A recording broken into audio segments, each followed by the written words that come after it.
time, it is sharp 9 p.m. and I know it's sharp 10 p.m. your time.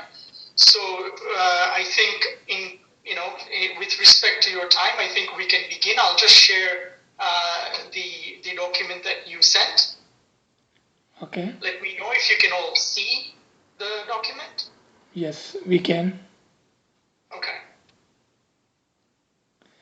So with your permission and everyone's permission, and with the holy name of Nur Maulana Shah Karimul Seni Hazir Imam Salawatullah Alaihi, I ask for his tawfiq, ta'id, himmat wa yari, because without his help, without his ta'id,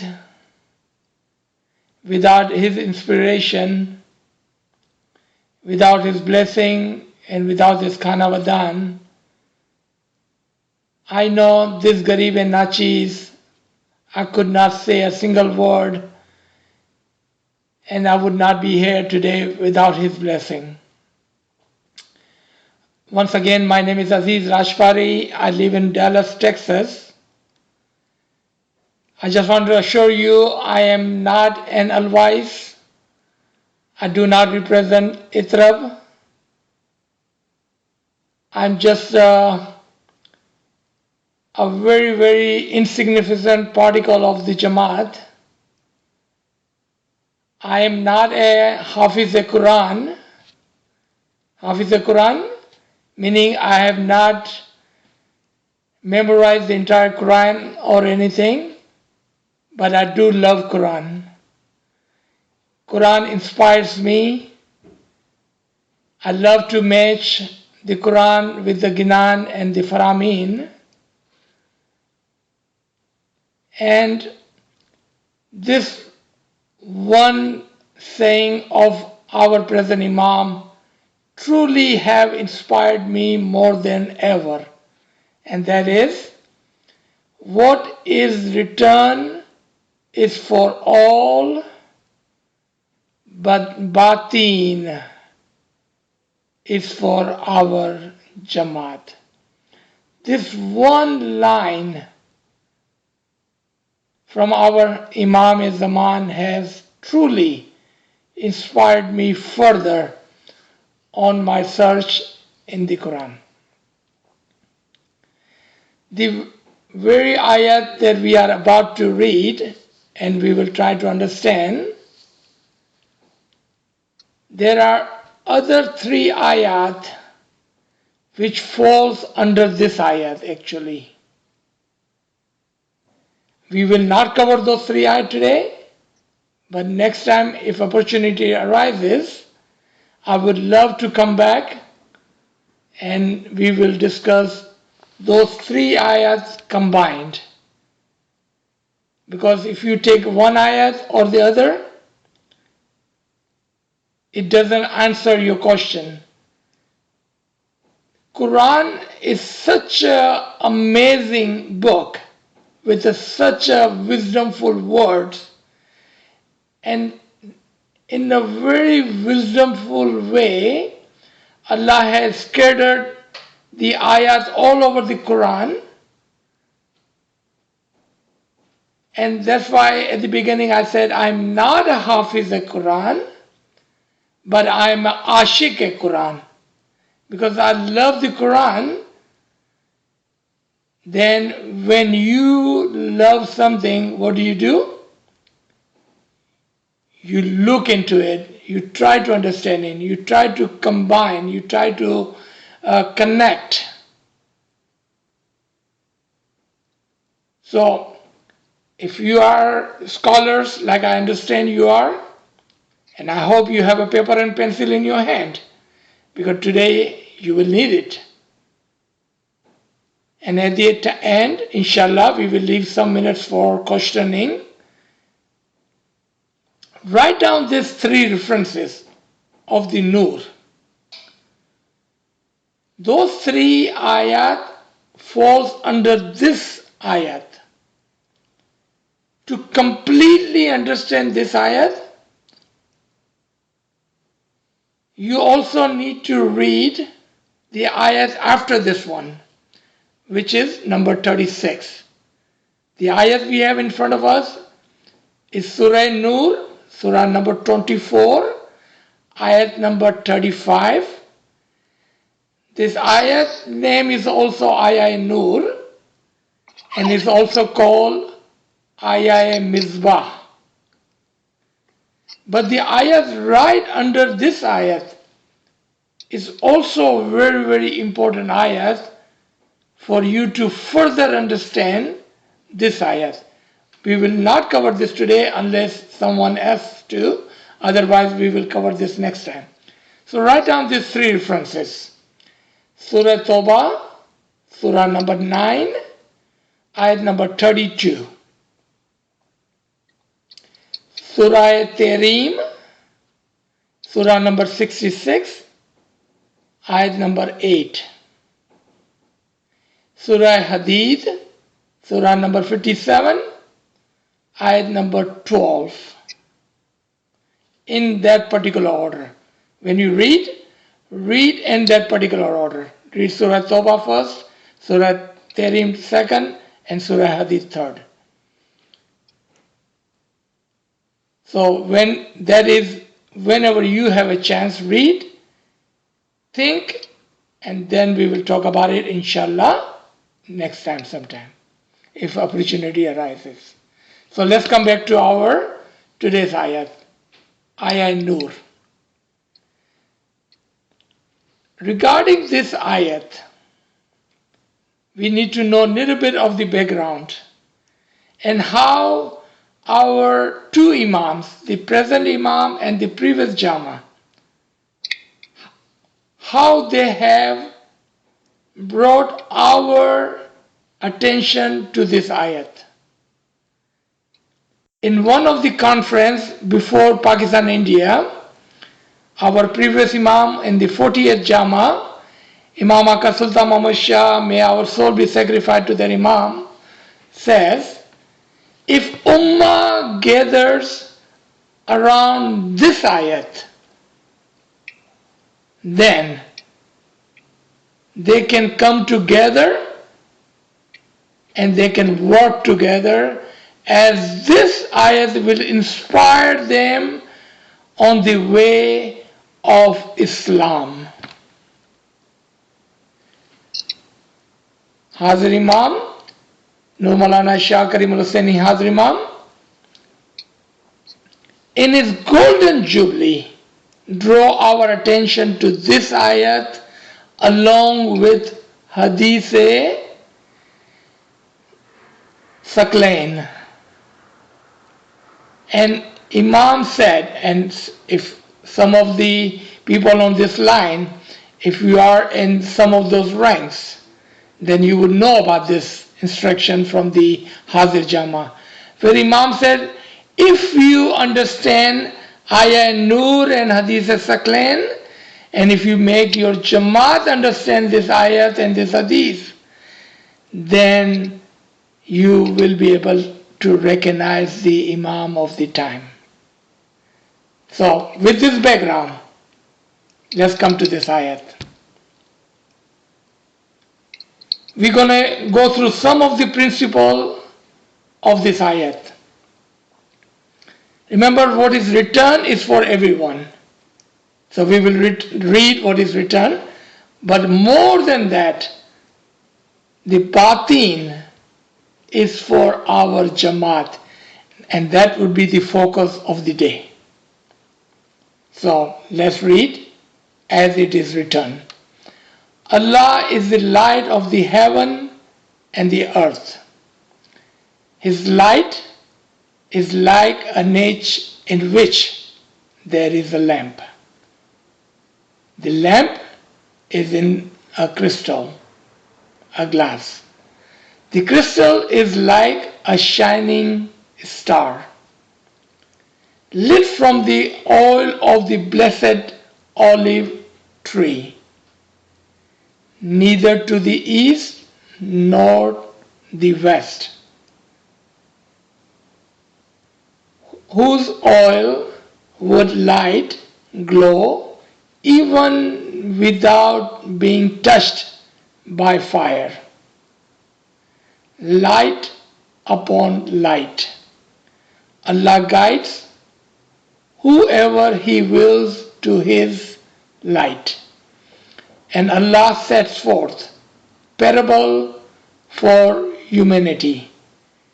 For Allah has complete knowledge of all things. So let's talk about some of the principles to understand this ayah.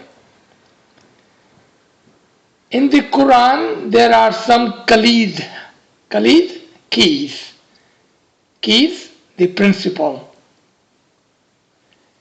Wherever Allah mentions sky, heaven, He is talking about the higher ranks.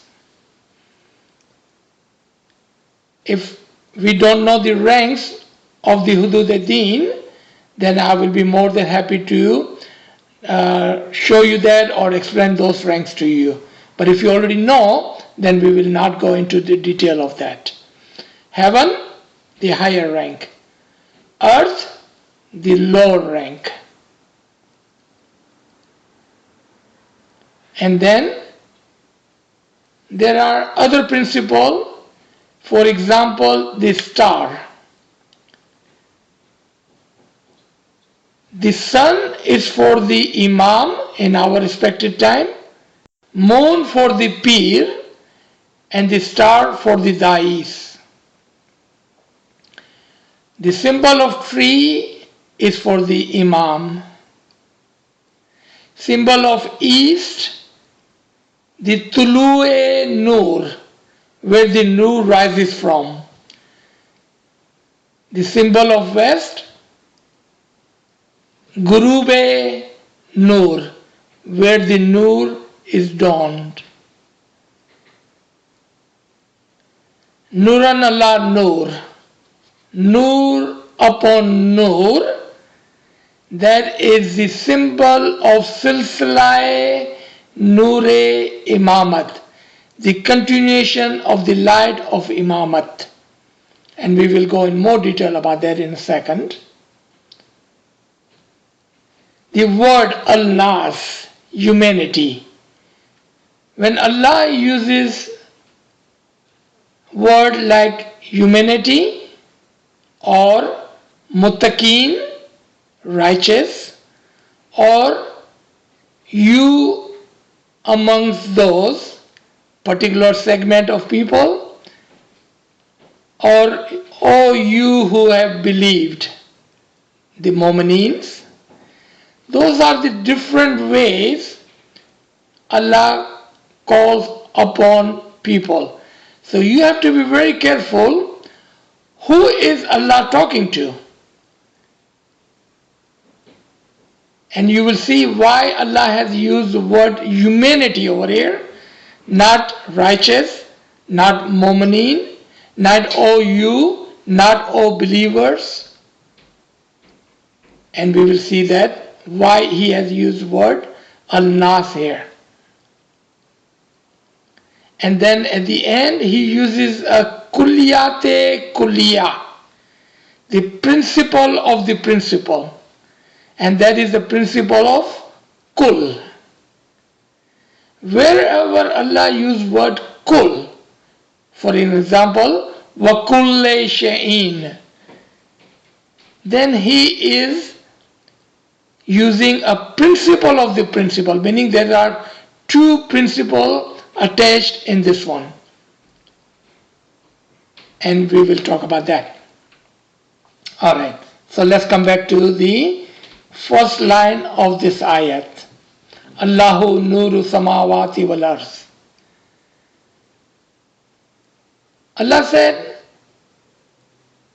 I am the nur of the heavens and the earth. I am the nur of the highest ranks, an example of heaven, and I am the nur of the lowest rank, in the example of earth. Earth also have dual meaning. One, lower rank, and second, personal world. Personal world. In our Dais and Hujatan language is Alame Shaksi, personal world. And you will see why am I drawing your attention to this particular term, personal world, Alame Shaksi.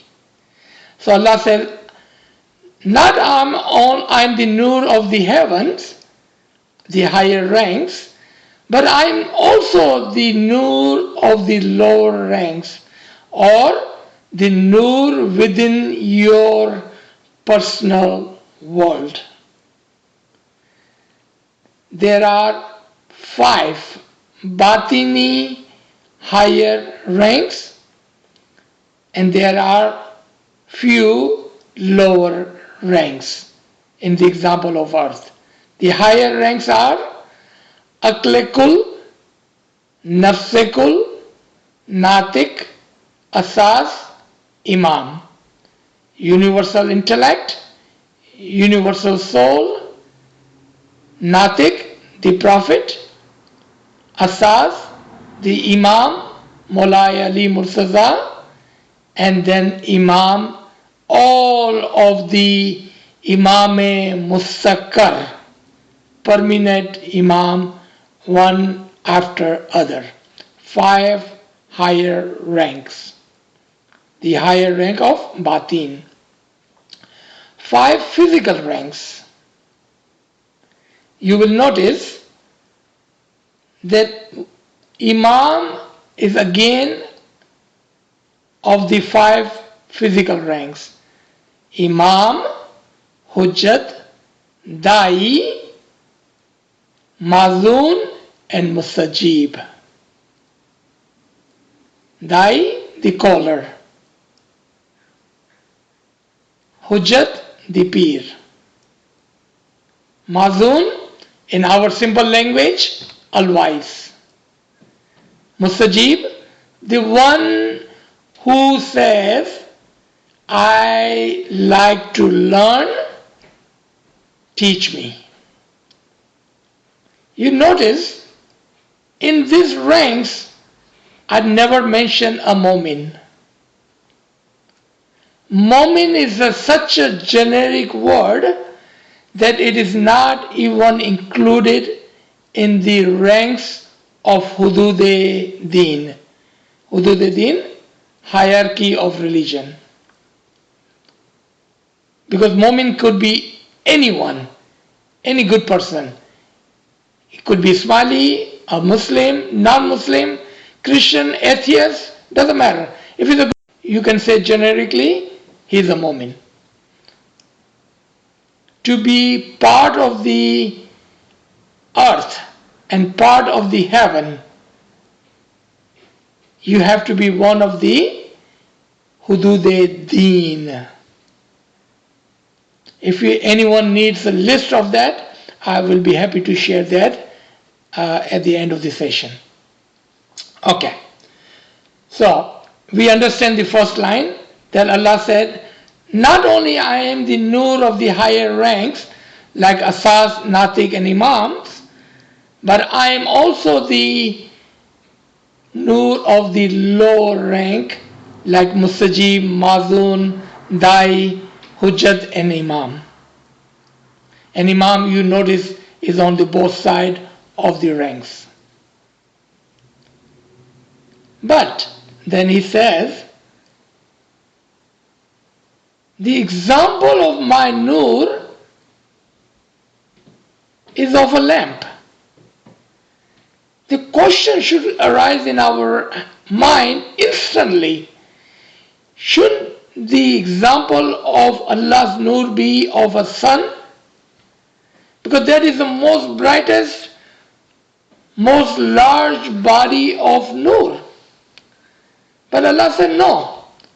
Example of my Nur is of a lamp. Why? What is it about lamp that we cannot get from the sun? Think for that a second. ask yourself a question. What is the attribution of a lamp compared to a sun? Can you bring the sun in your home? Can you keep the sun inside your home at night time? Can you penetrate the darkness from the sun at the night time? Can you light another lamp with the sun? Can you reach sun as you can reach the lamp? You can do a lot with a lamp.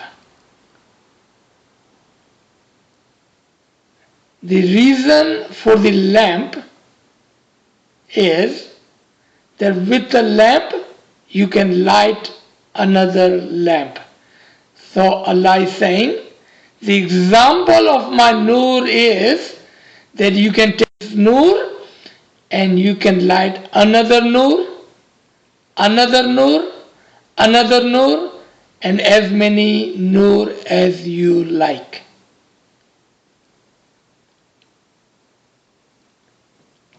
And one of those ayat references that I given at the beginning of the session, you will see why Allah uses the example of the lamp for his nur in one of those ayat. But where does Allah keep this lamp of his nur? In a niche. Niche is that place in your home, especially back home in our old homes. We would have this kind of small hole in the wall, but a little bit above the level, like 4, 5, 6 feet high, so children would not touch it, but elder can keep the lamp there out of the reach of the children. And second, no one can accidentally drop this lamp. And the third, from the height, the light in the room will be much brighter because it is a little bit higher from the 4, 5, 6 from the floor. The niche. So this lamp is not sitting on the floor, this lamp is not sitting on a counter, but this lamp is sitting a little bit higher in a safe place in the wall. What is the example Allah is teaching us? That my nur, my light, comes from the higher rank, from the higher places, not from the lower places. So do not keep my lamp, my nur, on the floor, but think of yourself on your own body. We have three beings, right? Our physical being, our spiritual being, and our intellectual being. Keep my nur at your forehead, at the highest level, at your forehead. In the Gujarati, in Gnan, we call it Bamar Gofa. In the Arabic language or in the Persian terminology, it's called Hazira-e Kus. In English, forehead. The place for the intellect. At the higher level. From there, it will give the light to the entire room of your personal world. It can light your personal world, your alame shaksi. Now, let's come to the next part. But this lamp is in a crystal, in a glass. What is the function of a crystal glass that you put around the lamp? It does two things. One, it does not let the outside air to come and blow away the nur of the lamp. They protect from the air. Second, the crystal itself glows and multiply the light of the lamp inside. Now imagine that this lamp has a dual function. Protects the light inside from the outside air, and the second, it multiplies the light and glows through the glass. It multiplies the light. Two functions, remember that? And we will see how and why just in a minute. So this crystal is like a shining star. What was the star for? We remember, right? Sun for the Imam, moon for the Hujjat, the Pir, and the star for the Dai. This crystal is like a shining star. Dais are the one who multiply and give the light of the Imam to others. And it multiplies.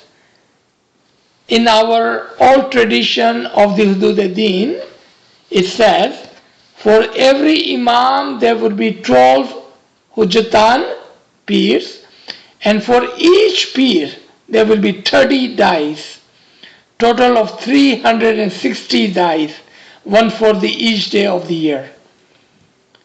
That is the attribution of the glass or the crystal. They multiply the light. They take the light to the people's home.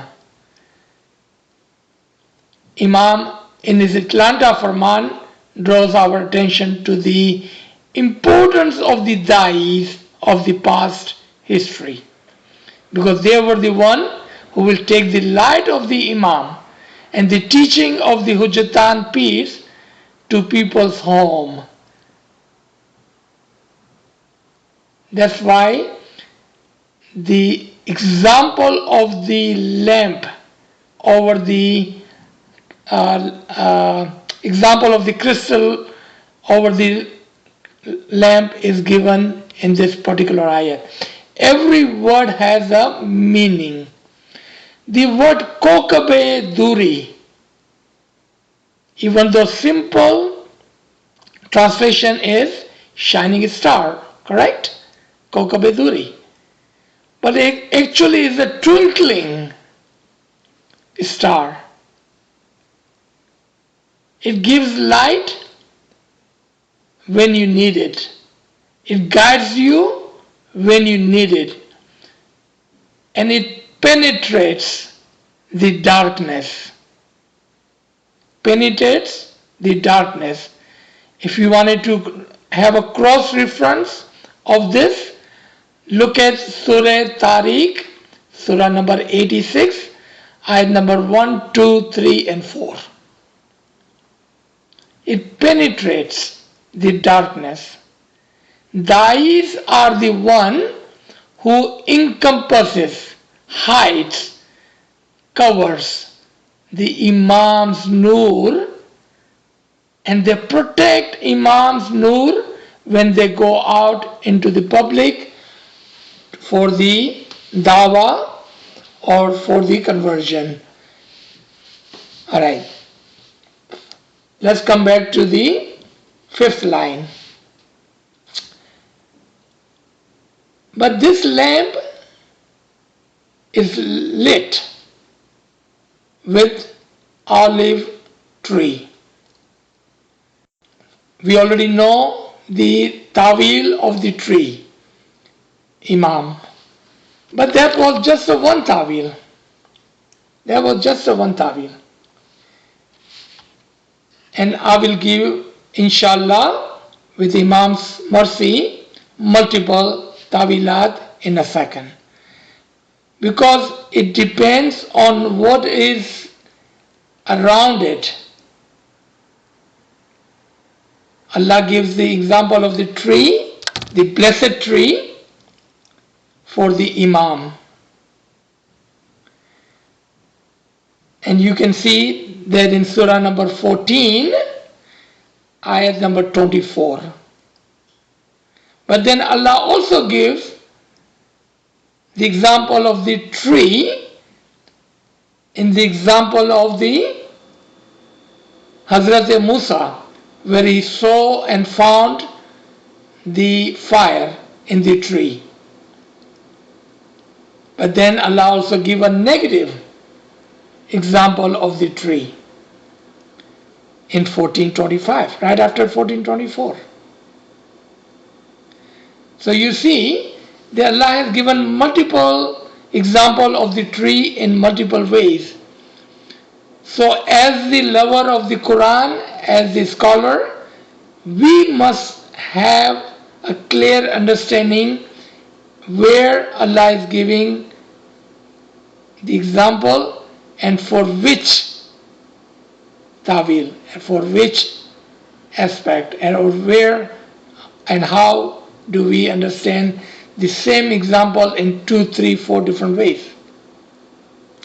So here let's talk about the tree for a second again, because it talks about the oil from this olive tree. We all know the olive oil is the most purest, and we call it virgin oil, right? Because it is untouched, pure,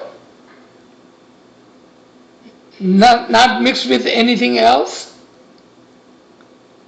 So why olive tree? Why cannot be any other tree? Because Imam's nur is in its purest form.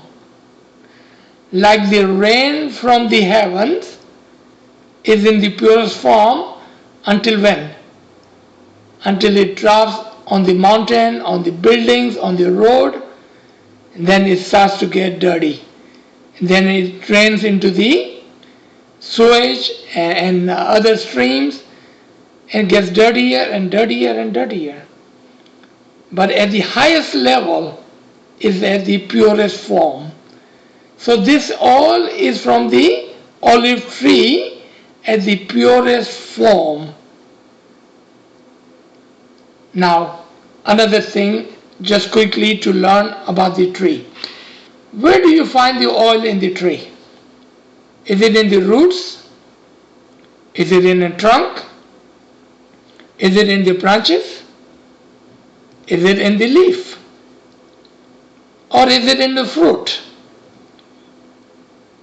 Or is it in the seed or kernel within the fruit? Then you would say it is in the kernel, in the seed, within the fruit. So what are the example of the tree as a whole? The roots are the example of the mu'mineen. The trunk is the example of the religion. Branches is the example of the different sects of a religion. The leaf are the example of Shariat. As you can see, leaf comes and leaf drops. Shariat comes and Shariat leaves. And then new Shariat comes as the new leaf comes on the tree. And then those Shariat also shades away. And then the new Shariat comes. If you think from the time of Adam, we can say at the top, 3, 4, 5, 6 highest level of Shariat with each one of those Natakeens, the prophets, from the Adam to Hazrat Noah, to Hazrat Ibrahim, to Hazrat Musa, to Hazrat Isa, and Hazrat Muhammad Mustafa sallallahu alaihi wasallam. But look at where is the Shariat today. Like the leaf, Shariat gets sheds out and the new Shariat takes its place. That's the example of the tree. An example of the leaf. Fruit is the essence, the final product of a tree. So, if someone have the nur of Imam in them, then we can say they are the fruit of the tree of the Imam. I wanted to repeat this again because it's a very important point. If someone has the nur of the Imam in them, then you can say they are the fruit of the tree of the Imam. So where is that oil? In that Arif, in that Mu'min who has the nur of the Imam in them. So where does Allah hide His nur? In the Mu'mineen. Because as the story of Adam, we all understand that Allah had breathed His nur into a musajib we call Adam, and because of that nur he became a natik, a prophet. Alright, so let's come to the light from the oil of the blessed tree. Even if no nur touches it, it lights itself. Historically, if you go into the Quran and if you are reading a Shia Quran, like Farman Ali or Yusuf Ali, it will tell you in the explanation, in the Tasafir, that this ayat or this line of ayat identify the Imam al-Abdin after Imam Hussein, that even though he was far away, he was not physically with the Imam of the time, when time came, the nur lit without touching. Now that is just a historical background in this Tasawwur. But actually today, Imam could be thousands of miles away, but if a moment is ready to light this nur in his heart, then without the touching of the nur, his nur will be lit. Without the touching of the lamp, this nur can be lit. The next line, La sharqiyatan wa la garbiyan, neither of the east and nor of the west. Multiple tawilat, multiple interpretation, multiple understanding. It sounds like this nur is not of the east or the west. Actually what it's saying, it is not only of the east or the west, but of the omnipresent. Because this nur is from La Zaman and La Makan. La Zaman, timelessness. La Makan, placelessness. Omnipresent in simple English. You cannot say this nur is of the east, where the nur rises from. You cannot say this nur is from the west, where the nur dawns. This nur is not only from the Imam, and this nur is not only from the Mu'mineen. This nur is omnipresent, and this nur is from the La Makan and La Zaman, everywhere. And how do we know that? Because Allah Himself says at the beginning, I am the nur of the heavens and the earth and everything in between. The next one, I believe we already covered two of this, that this light lights without even it touches. The very next one, the word Nuran ala Nur. Word Nuran ala Nur. If we just say light upon light and we do not understand the batin of it, it does not make too much sense. How do you put a light on top of the light? Or in our modern age, bulb upon top of a bulb. It does not make sense. Because if you put two light bulbs in a room, you will not be able to tell which light is from which bulb. If you put two lamps in a home, the light will be intermingled and you will not be able to differentiate between one light from the one lamp to the other lamp. So what does Nuran ala Nur means? The light upon light. Our dais and hujjatan, like Mansur Yamani in Sarair, or Pir Nazir Khusro in Wajh Deen, and even Imam Aka Sultan Muhammad Shah Salawatullah Alaihi, may our soul be sacrificed to the Imam, explain this in memoirs. The Nuran ala Nur is the symbol of the continuation of the Imamat. One Imam after the other, one Nur after the other, without disconnection.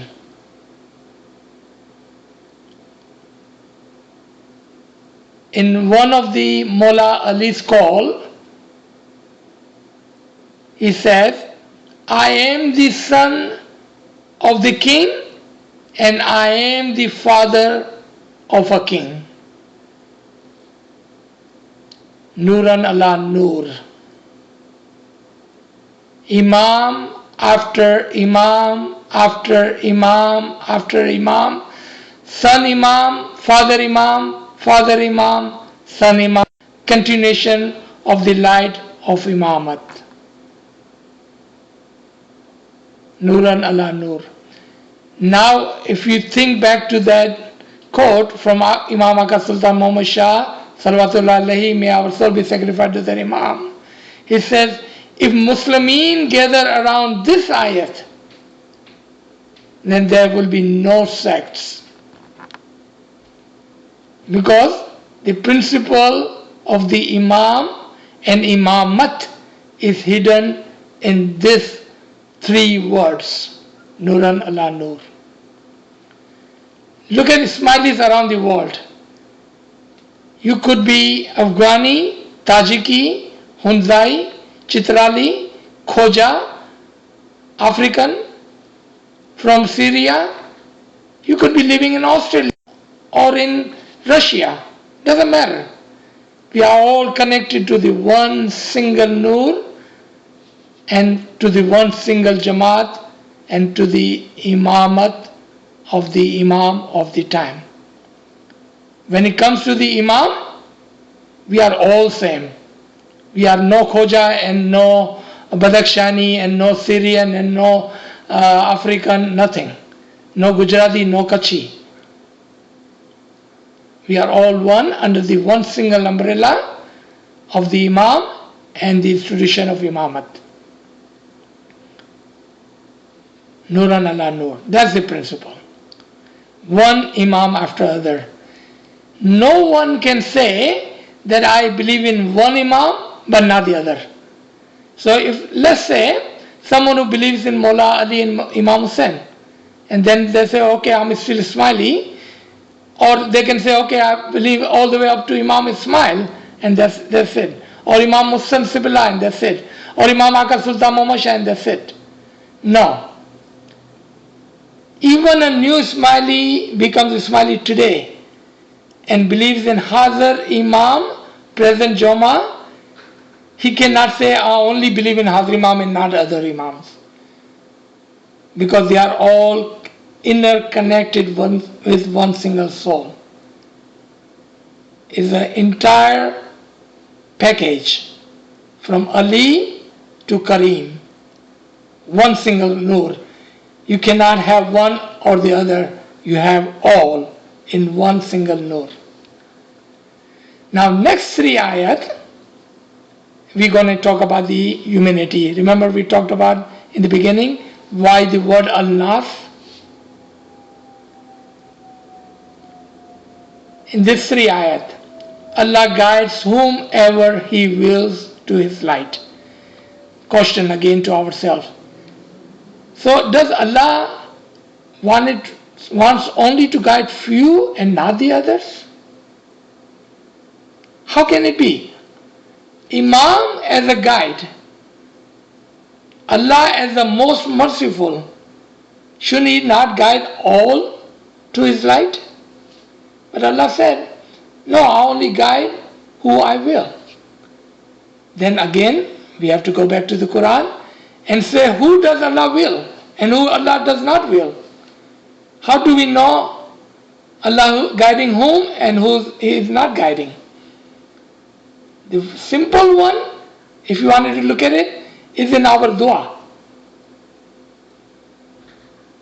That the inam is on those who is on Sirat al-Mustaqim. And keep me away from those who have gone astray and who are from munafiqeen. So who's inam on? The righteous. Write down a reference. 64:11. Allah guides whoever believes. Almost the same word as this. Allah guides whoever He wills. And this ayah says Allah guides whoever believes. So if you don't believe in the Imam, he's not responsible to guide you. He guides the muttaqeen, the purified. He guides the believer, the mu'mineen. So that's how we need to learn how to connect. How do we understand one part of the ayat from one place of the Quran, and how do we find the explanation of the same ayat in some other place in the Quran? So who does Allah will? Those who believe, then Allah wills for them. So now the question is, who does Allah does not will? Write down the reference. Surah number 2, Surah Al-Baqarah, ayat number 6 and 7. It's very small ayat, read combinedly, 6 and 7. Allah does not guide the disbeliever. Matter of fact, He blocks their heart. He blocks their heart. He shun them. Because they don't believe, He shun them. Just block it. So this ayat with these 2 references is easy to understand who does Allah will. Now the next line, that Allah sets forth parable for the humanity. Meaning the example is for all humans. They don't have to be Muslimin. They don't have to be Quran reading people. Example is for everybody. But the tawil, the batin, the understanding, the light, the highest batin of the word is for the muttaqeen. Does this sound very familiar? What did Hazrat Jama tell us? What is written is for all, for the humanity. The batin is for us. Who are we?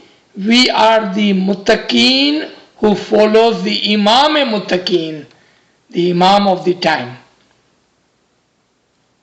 So example is for everybody. But how do you even understand example? Without the nur, the light, and without the guidance, the hidayat of the Imam. The very last line. For Allah has complete knowledge of all things.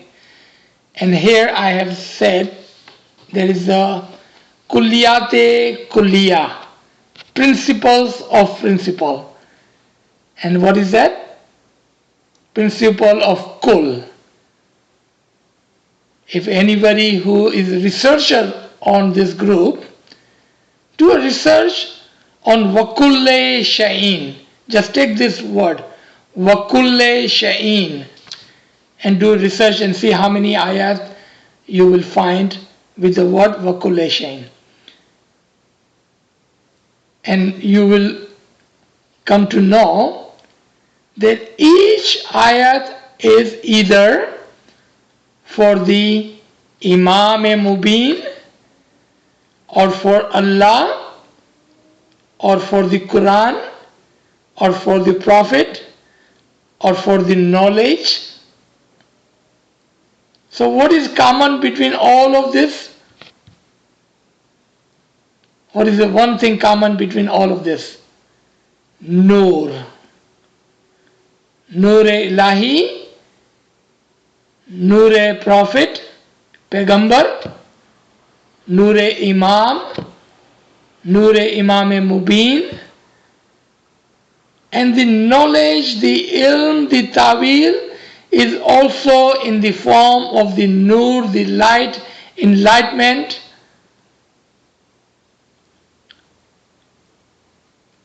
So when Allah talks about a kul, the principle, then what he is saying?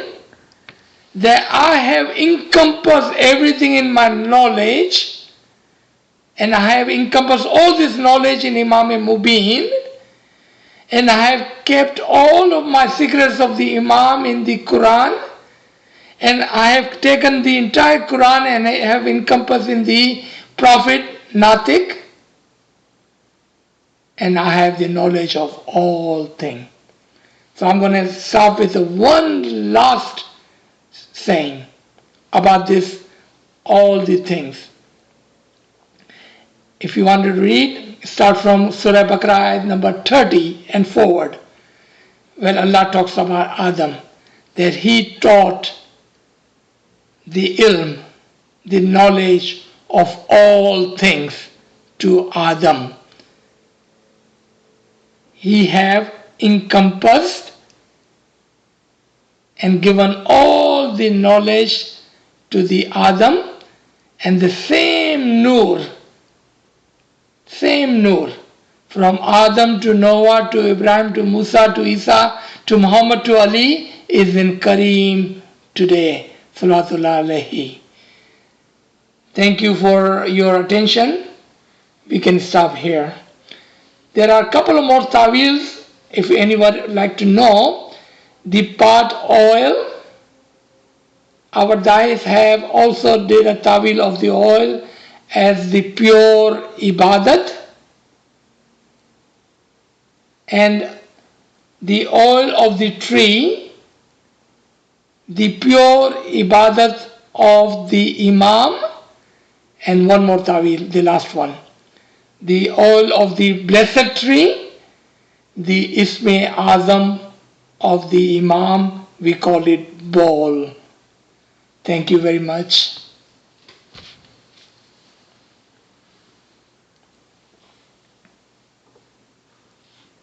Thanks so much, Aziz. I have a question, a quick one.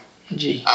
You mentioned that there was like 360 dies, one for every day of the year, right? In the current time, do we know who those dies are, or is it kind of like those 313 secret moments who are super amazing?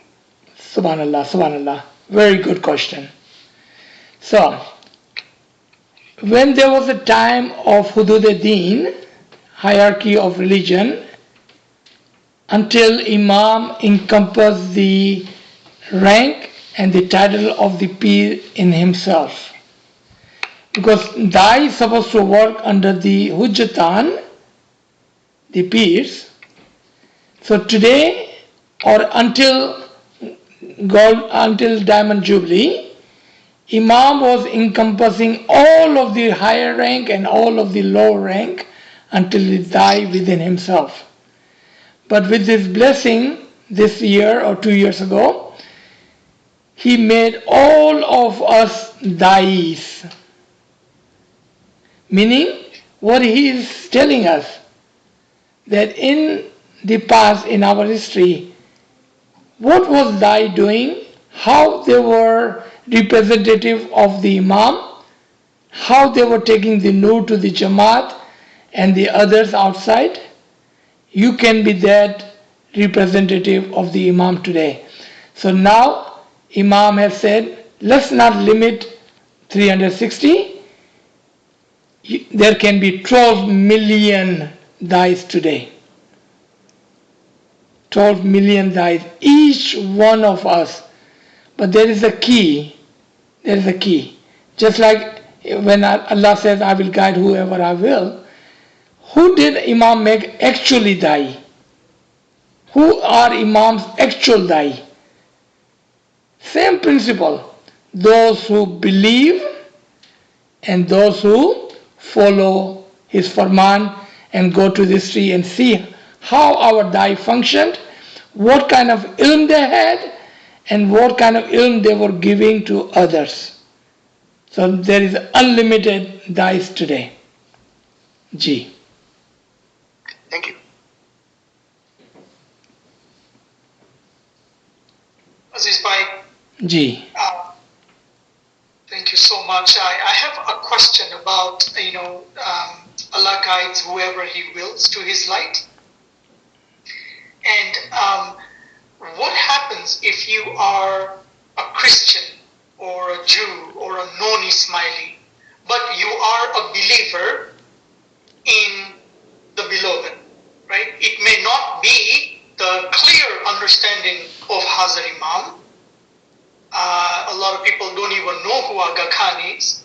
But what if, in their own right, in their own faith, they are good people and they believe in the higher reality? Very good question. Thank you for asking. So let's take any people of the faith. Any people of the faith. And if they are the people of the book, like Christian and Jewish and Abrahamic tradition people, if they are the people of the book, then they will find their way to the light. Because here it said, Allah guides whoever He wills to His light, to the Imam. And I'll give you some examples in a minute. But let's say a Christian, very good Christian, a faith-bearing Christian, a good human, if he truly believes in the higher being, then he has something which others around him does not have. And that is what? Believe. Iman. Which is the foundation of any religion. Any religion. Then Allah will guide him. How will He guide him? So let's come to a couple of examples. Salman Farsi, a fire worshipper, Allah guiding him toward the Nur. Pir Nasir Khusro, he made 10 million Ismailis. How? He was born a Sunni up until he was 40 years old. But what he had going for him? He believed. Allah guided him toward the Nur. Now, it's not easy for all to be guided toward the Nur in this lifetime.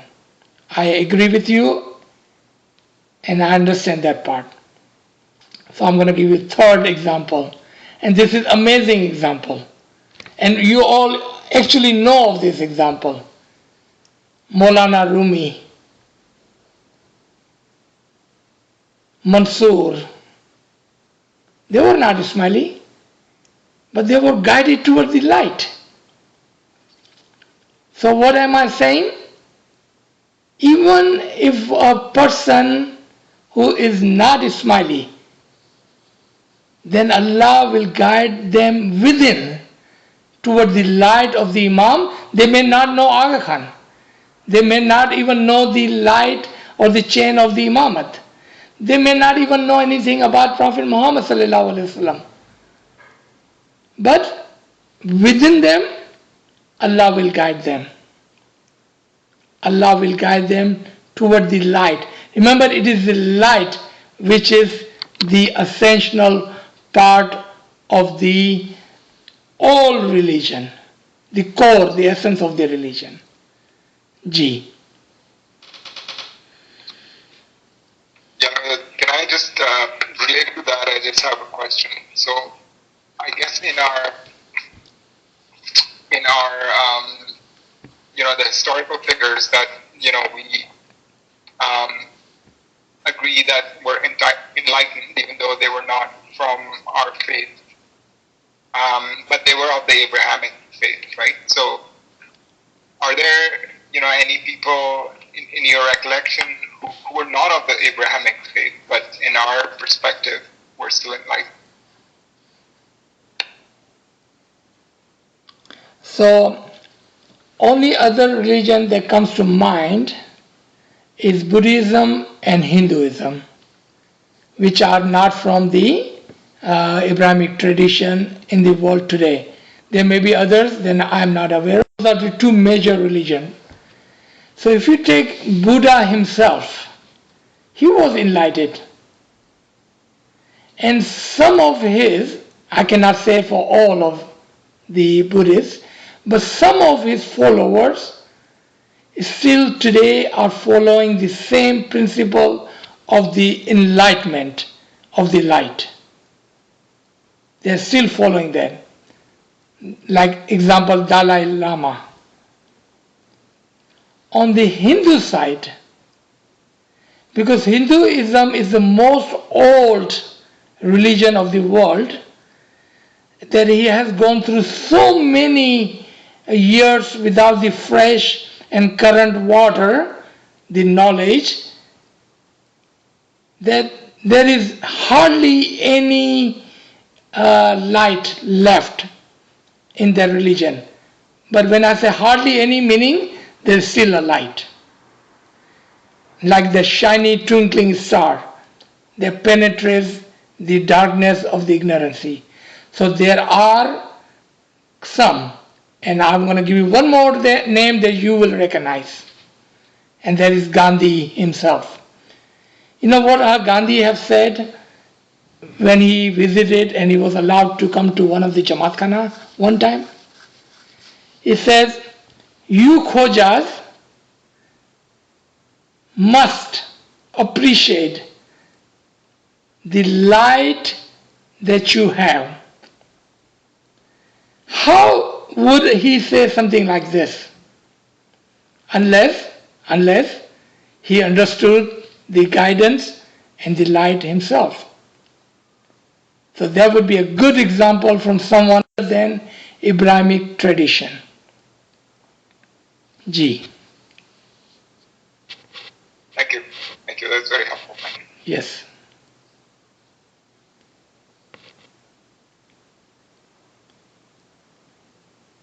Do we have any other comments or of the understanding of this ayat, or any other question regarding this ayat? I have a sort of a question that's sort of regarding ayat in general, more about translations. There's just a thought because this is like a slightly different translation than what I was used to hearing because this was brought up a lot in Golden Jubilee, right? This surah.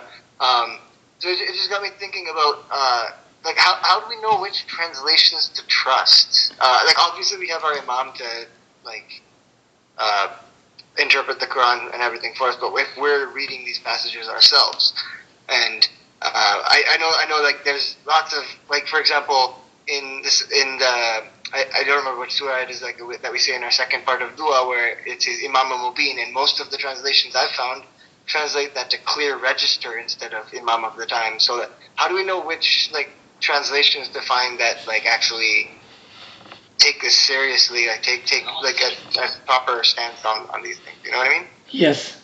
So I need to quote Imam Aka Sultan Muhammad Shah Salawatullah Alaihi, may our soul be sacrificed to that Imam. In his one of his farman, in 10 Rouhani farman, Imam says, learn the Quran from your own teachers, meaning Ismaili teachers. Why? And actually you already answered that.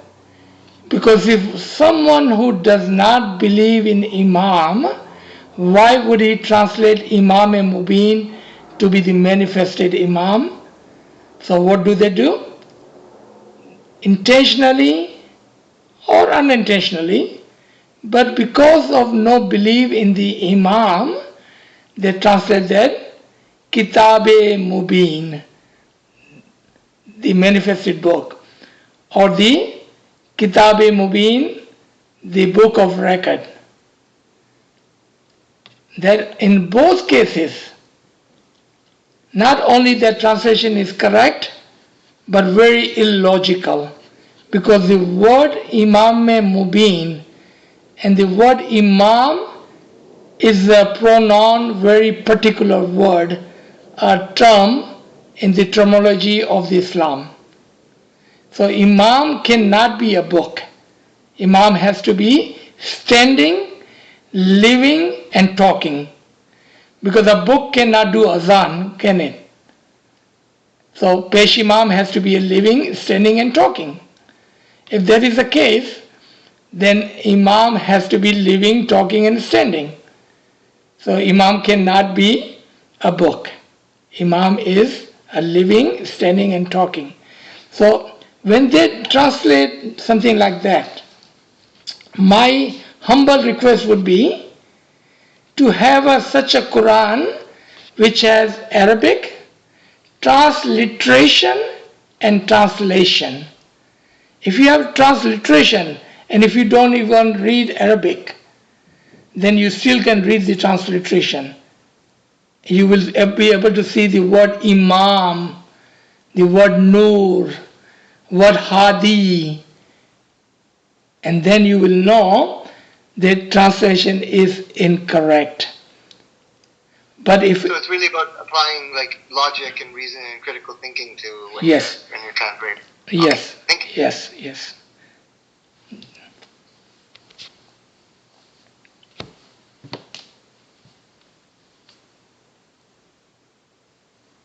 Anyone else having any questions?